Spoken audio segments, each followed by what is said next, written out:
ka taageeraygiisa shanaad uu xisbiga talada dalka ay kulmiye ku soo bandhigayo cidda taageero ku leeyahay degmada Garadaga ee saaka sidii caadada iyo dhaqanka waa taageerayaasha xisbigaasi waxay isku soo bax sameeyeen wadada halbowlaha degmada Garadaga oo kumanaan kamid ah shacabka degmada Garadaga ay isku soo baxeen isla markaana socodkii lugta ku marayeen wadooyinka halbowlaha ayagoo ruuxay calanka astaanta oo isla markaasi iyadoo saaka sidoo kale ay si weyn uga dhex muuqanayeen dadweynaha soo bax sameeyay ururada haweenka ee ku mid yahay ururka nagaad iyo naaw bahda dhalinyarada ee ururada hidaha iyo dhaqanka isla markaana ay socodka lugta dadweynaha kula wehelinayeen madaxda sare xisbiga talada dalka iyo kulmiye oo kamid yihiin afayeenka xisbiga talada dalka iyo kulmudane xasan maxamed cali gaafadhi wasiir dawladda wasaaradda dawladda hawada axmed nuur faahiye gudoomiyaha gudida kaambeeyga ee degmada Garadaga ahna xubin kamid ah gudida kaambeeyga gobolka Sanaag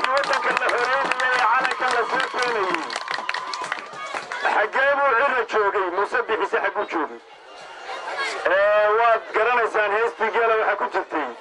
kii ka dhaafay markuu dhalayimi ka sidirayo dhul raac noqday jira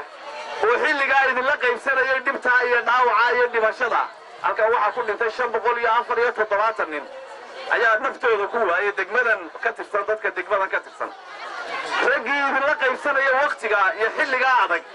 weeye ragga aynu maanta taageerana halkan ka sharaxan weey markore waxaan idin sheegayaa كانوا دورنا ومنصبي عبدي كمرشحة كانوا مدحوين هالدورين كانوا وحنا دورنا تجمع كردك وين دورنا